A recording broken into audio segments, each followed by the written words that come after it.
बातें सुनकर तो महाराज अजहर अपने पैरों पर खड़े भी नहीं हो पा रहे थे। उनके पैर थर थर कांपने लगे। मास्टर विपिन, मत जाओ, रुको। मुझे लगता है कि हमारे बीच में कोई गलतफहमी हुई है। महाराज अजहर ने किसी की भी चिंता न करते हुए उस छत को छोड़ दिया और वह छत जल्दी से नीचे आके धड़ाम से गिरी और वहां पर धूल के बादल छा गए। और वहां पर खड़े सभी सभी महाराज अजहर के उन शब्दों को सुनकर गलत फहमी। इतनी देर पहले तो महाराज अजहर विपिन के ऊपर बहुत तेजी से चिल्ला रहे थे, उसके ऊपर बहुत ज्यादा गुस्सा कर रहे थे, लेकिन अब क्या हुआ, उनके तो शब्द ही बदल गए। गलत फहमी कहाँ से आ गई बीच में। उन सभी के दिमाग में तो एक ही ख्याल चल रहा था, क्या कोई इतनी जल्दी से बदल सकता है? क्या कोई अपने शब्दों को इतनी आराम से परिवर्तित करके बिल्कुल नरम लहजे में बोल सकता है? ऐसा कैसे हो सकता है? वहां खड़ी सारी सारी जनता यह देखकर हैरान थी कि अभी थोड़ी देर पहले तो महाराज अजहर को बहुत ज्यादा गुस्सा आ रहा था और अब उनके चेहरे का रंग उड़ गया है। और दूसरी तरफ प्रभु ने तो ये सोचा था कि अब महाराज अजहर विपिन से गुस्सा है तो अब उसके लिए रास्ता साफ हो गया होगा और वह अब प्रिंसेस हासना से शादी करने के लिए उनसे बात कर सकता था। लेकिन एक ही पल के अंदर सब कुछ चेंज हो गया। उसने पहले ये भी सोचा था कि अगर महाराज अजहर विपिन से इतना गुस्सा है तो शायद वह कभी भी विपिन का मुंह भी नहीं देखेंगे। और रही बात हासना की शादी की, तो उसका पूरा फैसला तो महाराज अजहर के द्वारा ही करना था। और महाराज अजहर के लिए विपिन की तरफ इस तरफ का गुस्सा देखकर प्रभव अपने ही मन में हंस रहा था। लेकिन इस पल गलतफहमी कहाँ से आ गई बीच में। और उन शब्दों को सुनकर उसे ऐसा लगा कि उसके ऊपर कोई भारी भरकम चीज आके गिरी हो। उसके ऊपर दबाव बढ़ने लगा और उसने वह सारी बातें साइड में रखकर अपने ऊपर देखा तो उसके ऊपर छत का मलबा आके गिरा हुआ था। महाराज अजहर जल्दी से बाहर की ओर निकल आए और उन्होंने देखा वहां पर केवल सिमर और हासना ही खड़ी थी। उन्होंने उन्होंने सिमर और हासना से जाकर पूछा, विपिन कहाँ गए? एक पल के लिए महाराज अजहर चाहे इस साम्राज्य के सम्राट हों, लेकिन उनकी बराबरी मास्टर टीचर एकेडमी के प्रिंसिपल से नहीं की जा सकती थी। चाहे वह टॉप 10 मास्टर टीचर्स के अंदर भी आते हों, लेकिन उनकी इतनी हिम्मत नहीं थी कि वह होने वाले प्रिंसिपल से इस तरह से हरकत कर सके। और ये सब हो जाने के बाद में अगर उसने विपिन की इतना सारा अपमान कर दिया, अगर उसने जाकर किसी को बता दिया, तो जितने भी दल हैं वह सभी विपिन के पीछे लग जाएंगे, क्योंकि अभी विपिन होने वाला नया प्रिंसिपल था और कोई भी महाराज अजहर के परिवार का साथ नहीं देगा। और वह विपिन का साथ देते हुए महाराज अजहर के साम्राज्य को एक ही पल के अंदर खत्म कर देंगे। फिर चाहे महाराज अजहर के महल के अंदर कितने भी लेवल 8 के लड़ाकू हो, वह कुछ भी नहीं कर पाते उन सभी मास्टर टीचर के सामने जो विपिन के पीछे खड़े होंगे। और विपिन को तो प्रिंसिपल बनाने के लिए हेड दिलीप और सभी 10 प्रमुख टीचर्स ने कहा था, जिसके कारण विपिन को उस मास्टर टीचर अकेडमी का प्रिंसिपल भी बनाया गया था। टीचर ने कहा था कि उनको बहुत से काम है, इसलिए वह हमें यहाँ पर छोड़ के चले गए। सिमर ने कहा, वह चला गया? महाराज अजहर दंग रह गए। पिताजी, क्या आपको पता नहीं था? विपिन मेरे गेस्ट थे और आपने उनको नाराज कर दिया।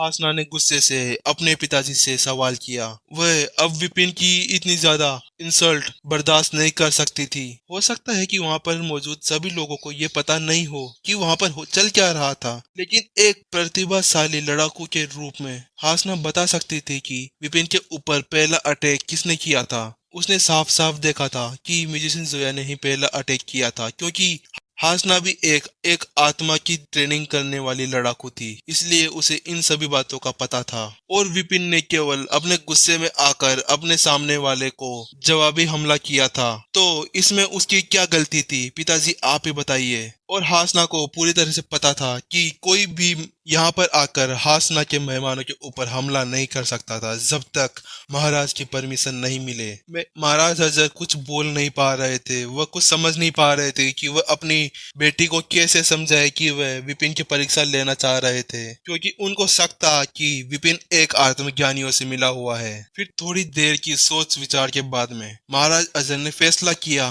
कि वह अपनी बेटी को सब कुछ समझा देंगे। तो उन्होंने बोलना स्टार्ट किया, बेटी तुम्हें शायद पता नहीं है, लेकिन डिनर स्टार्ट होने से पहले कोई हमारे महल के अंदर घुस गया और हमारी 2 पवित्र जगहों को नष्ट कर दिया।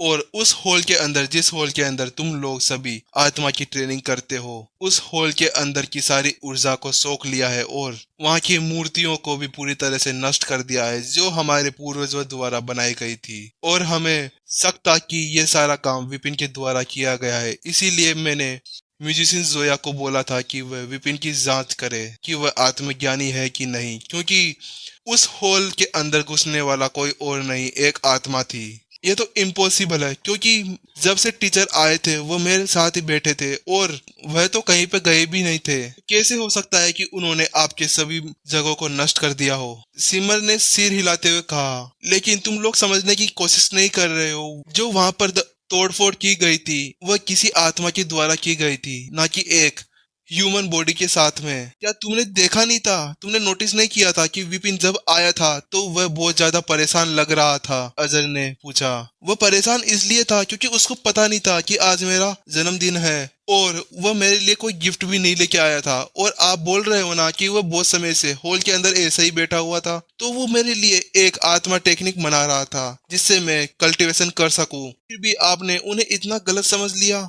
और उस डिनर के अंदर उनके साथ बहुत ज्यादा बदतमीजी भी की गई थी। क्या उनको इस बात से गुस्सा भी नहीं आ सकता क्या? Cultivation technique? महाराज अजर उन शब्दों को सुनकर अचंभे में पड़ गए। हाँ, मैंने सही कहा। रुकिए, मैं आपके लिए वह कल्टीवेशन टेक्निक लिख देती हूँ जो विपिन ने मुझे दी थी।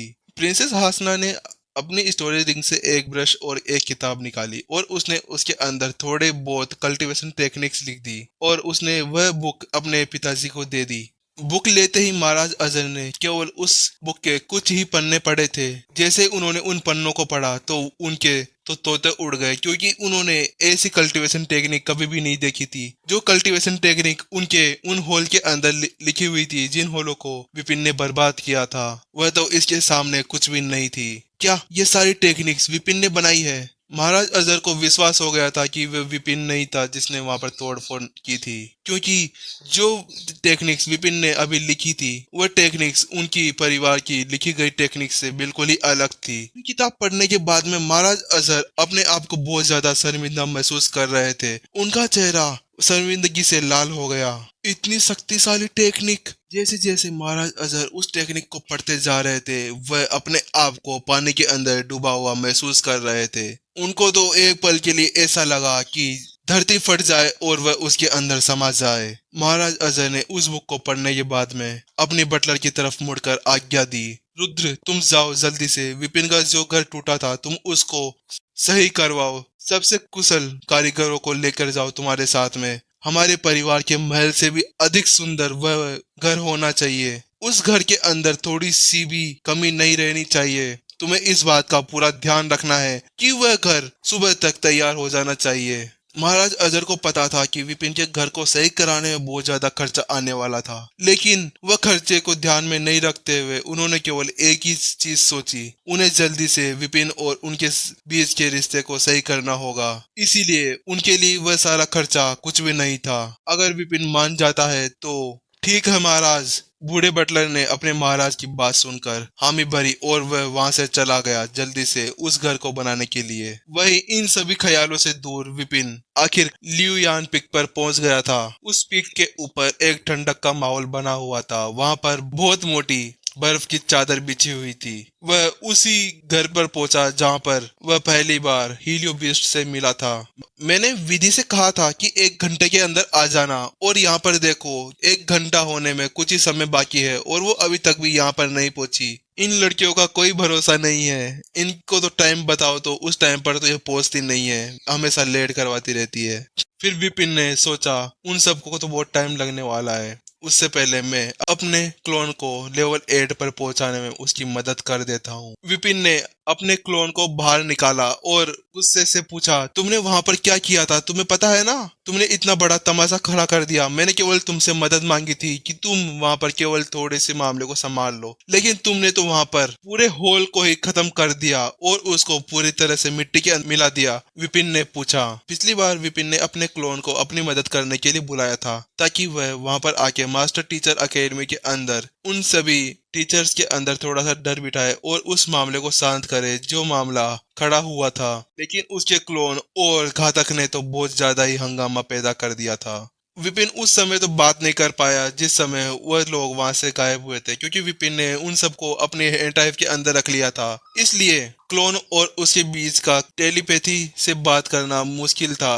अब तक विपिन के पास टाइम भी नहीं था कि वह कुछ कर सके, क्योंकि उसके बाद में उसके पास बहुत सारा काम आ गया था। इसीलिए विपिन अपने क्लोन से कुछ भी पूछने में असमर्थ था। लेकिन अभी विपिन के पास थोड़ा बहुत समय था, इसलिए उसने उससे पूछने की कोशिश की, तुमने वहां पर क्या क्या किया था और कैसे किया था। फिर क्लोन ने भी मुस्कुराते हुए कहा, मैंने अच्छा ही तो किया था तुम्हारी मदद करके। मैंने वहां पर भयानक का यूज किया था, भयानक को वह लिखावट खिला दी जो तुम वहां से लाए थे, मास्टर से कल लिखा हुआ लेटर। क्लोन की वह बातें सुनकर विपिन को तो रोना ही आ गया। फिर उसने वह बुक बाहर निकाली जिसके अंदर भयानक को सील किया गया था। उसने भयानक को बाहर निकाला। जैसे भयानक बाहर आया, उसने हंसते हुए बोला, मास्टर देखो मैंने तुम्हारी कितनी हेल्प की थी। मैंने तुम्हें कहा था ना, अगर तुम मुझे ये लेटर के थोड़े बहुत अक्सर भी खाने दोगे तो मैं तुम्हारी बहुत ज्यादा हेल्प करूंगा। देखा ना मैंने आपकी कितनी हेल्प करी। क्या तुमने वो अक्सर खा लिए? तुम मजाक तो नहीं कर रहे ना? विपिन ने जल्दी से भयानक की बात सुनकर उस स्क्रॉल को बाहर निकाला और उस स्क्रॉल को देखा तो उसने पाया कि उसके अंदर कुछ शब्द गायब थे। देखने से तो ऐसा लग रहा था कि विपिन ने उनको चाट चाट कर ऐसे गायब कर दिया है जैसे कि वह वहां पर कभी थे ही नहीं। तुम दोनों पागल हो क्या? तुम्हें पता है ना, ये मास्टर शेख द्वारा लिखा गया लेटर था और इसके अंदर कल्टीवेशन टेक्निक भी लिखी हुई थी। तुमने इसे ऐसे ही बर्बाद कर दिया। विपिन के तो आंसू फूट पड़े। तुम्हें पता नहीं होगा, अगर ये लेटर किसी और 10 महान टीचर्स के पास में भी होता तो वह भी इस लेटर को ऐसे संभाल के रखते हैं कि ये लेटर उनके लिए बहुत ज्यादा इम्पोर्टेंट हो और वह इसको तो अपनी जान से भी ज्यादा प्यार करते।